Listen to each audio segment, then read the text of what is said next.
Ano po ba yung mga pressing issues na inyo pong naobserbahan na kinaharap po ng ating mga senior citizens? Alam mo, number one, yung health nila, yung gamot, yung mga pagpa-hospital nila, yung mga, kasi marami na rin silang mga sakit, no? Yung mga nagda-dialysis. Bago tayo magpatuloy, huwag kalimutang mag-subscribe sa aking channel.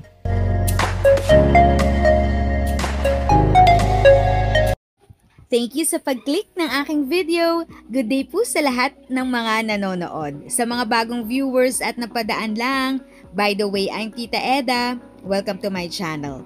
Ang channel na maghahatid sa iyo ng dagdag kaalaman tungkol sa government services, bagong mga balita at informative videos na galing sa legit na resources.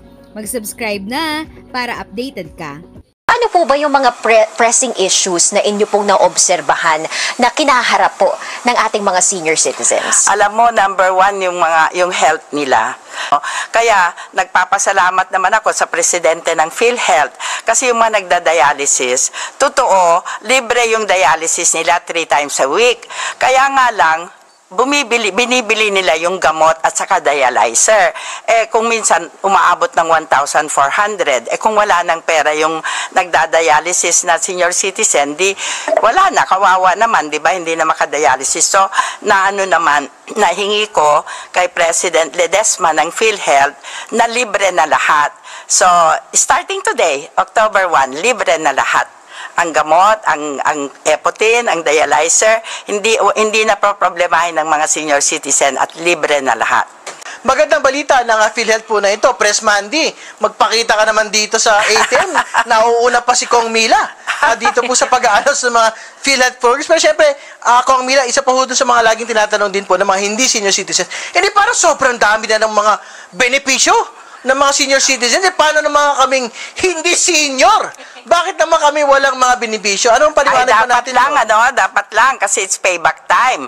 Nung kabataan naman namin, ginawa naman namin lahat ang magagawa namin para sa ating gobyerno, para sa ating lipunan. Dapat lang naman na, bigay naman lahat ng dapat ibigay sa amin.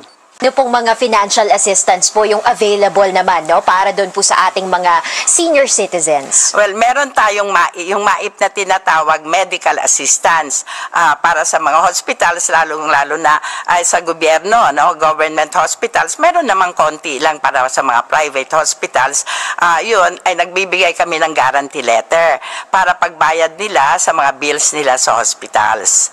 Yun ang MAIP. Ngayon naman, yung financial assistance, yung mga walang pambili ng gamot, walang pambili ng pagkain, walang pagpalibing, pwede naman kami sa financial assistance, DSWD, yung tinatawag na AIX at AKAP. Ano ba yung mga serbisyo at benepisyo na talagang dapat ho nilang na-enjoy? Kasi iba't iba ho ito. On a national level, meron po yung binabanggit po ninyo, yung 20% discount, doon po sa mga lokal na gobyerno.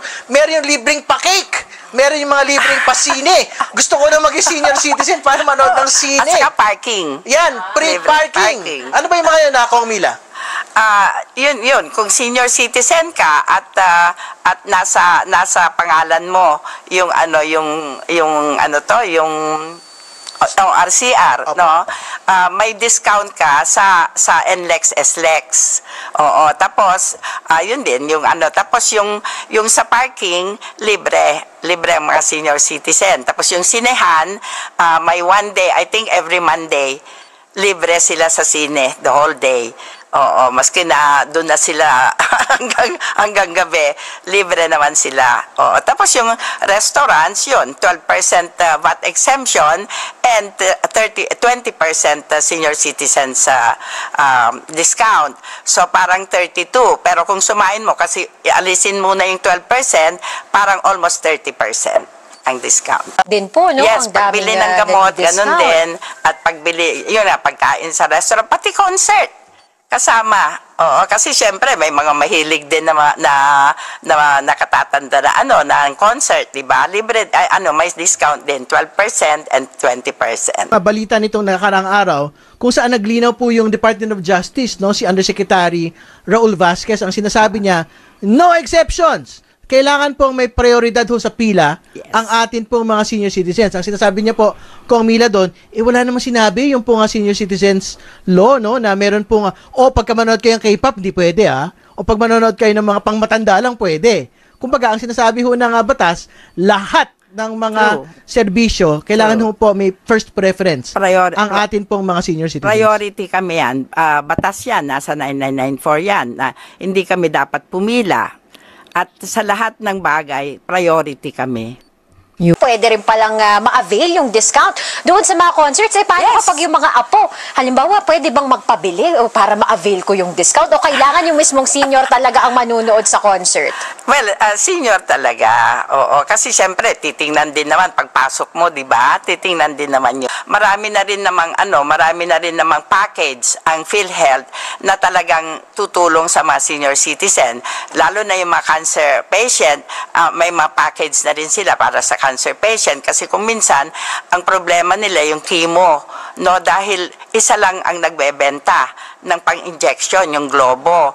Kaya nga nag-arrange kami ni Secretary Herbosa na sila na ang mag-provide nito. Sila na ang makipag-usap sa Globo at sila na ang bumili para sa ganon libre na rin yung gamot ng mga cancer patient. Kasi sabi ko nga, may cancer na nga, bibigyan pa natin sila ng problema kung saan kukuha ng pera pambili sa Globo. Cash naman yun kasi private. So yun, under negotiation kay Secretary at may naisip na yata siyang paraan para malibre na yung injection. Yung isang Oo naman, maabuso naman, di ba? Doon magagalit yung pong mga tao. Kaya nga, yung mami at daddy ko, isasama ko na lagi sa mga kainan para libre yung parking ko. Yes. Ha? Yes, hindi bale sa mga hotels, sa mga na basta yung senior citizen ang nag-check-in, pwedeng isama niya mga apo niya.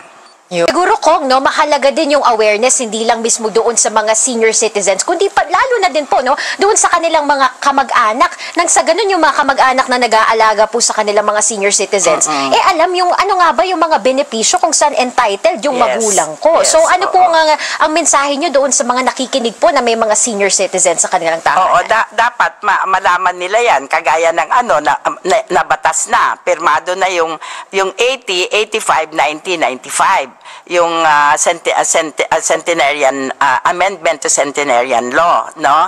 Yung mga 80 years old, 90, 85, 90, 95 makakatanggap ng 10,000.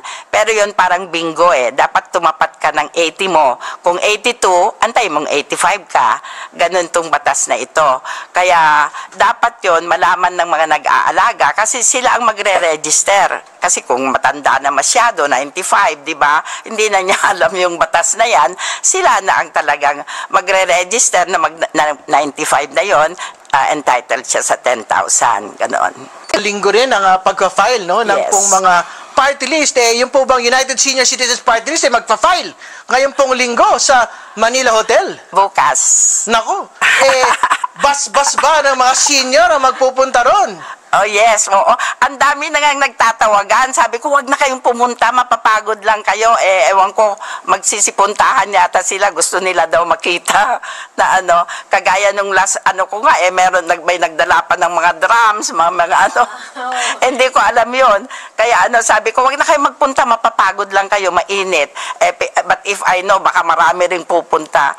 Kagaya nga nung naaprubahan yung Universal Social Pension sa Kongreso May 22, 2024. At tumawag lang ako ng dalawang presidente doon na lang sa malapit sa Congress para pwede sila maglakad, pwede sila Ay Diyos ko, nagulat ako. I was expecting 100 lang ang manunood, no? Dumating 1,000. Sabi ko, saan ko kayo ilalagay? Punong-puno yung plenary talaga. Ganyan mga senior citizen, talagang sabik na sabik sila sa mga pribilehyo nila at benepisyo. Kaya talaga naman pinakita nila yung puwersa nila noong Universal Social Pension at baka mangyayari na naman ito sa Senado kasi nasa Senado na para ma-approve agad. Iba rin. Iba rin po talaga yung suporta ng mga senior citizen kung tungkol naman din talaga sa benepisyo Sa nila. yung benepisyo pag-uusapan. nila. Talagang Oo. lalakas ang mga tuhod talaga. Totoo, yun lang naman ang inaabangan nila talaga na na mga na benepisyo nila kasi wala 'di ba, wala na rin silang pinagkakakitaan. Syempre yung iba naman ayaw naman nilang maging burden ng mga anak, 'di ba? So the more benefits they have, the better for them.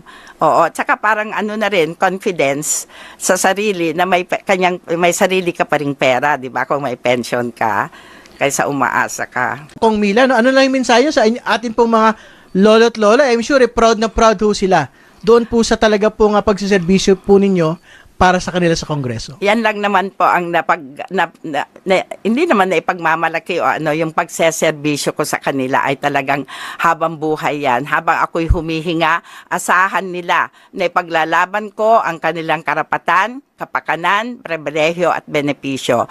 Kasi gusto ko lahat ng senior citizen masaya, malusog at maginhawa ang buhay. Kaya ito talaga ang pinipilit kong ma-attain para ibigay sa kanila ang kaginhawaan ng buhay. Ayun naman po. Maraming salamat, Kong Mila. Mabuhay po kayo. Balik kayo rito. Salamat, Terry. Salamat, Alex, sa pagkakataon na binigay nyo sa akin para ma-reach out ko mga senior citizens. Yes po. Maraming salamat, Kong Mila. Yan po mga kaibigan. Si Congresswoman Mila Magsaysay ng United Senior Citizens Party List. Maraming salamat po.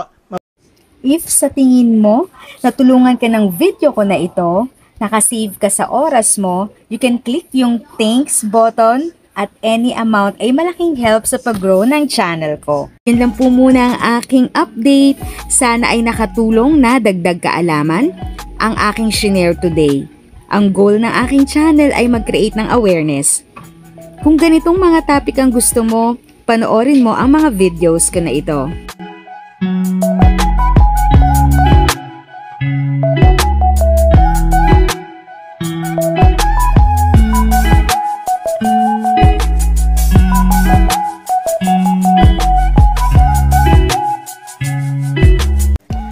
Thanks for watching! Kung may kapamilya, kaibigan o kakilala sa tingin mo ay magiging interesado sa video, please share or tag sila sa comment section. At syempre, if nagustuhan mo ang video, i-like mo na ito at subscribe ka na din. As always, feel free to write your questions, comments, and opinions respectfully. And continue to be a blessing and stay safe!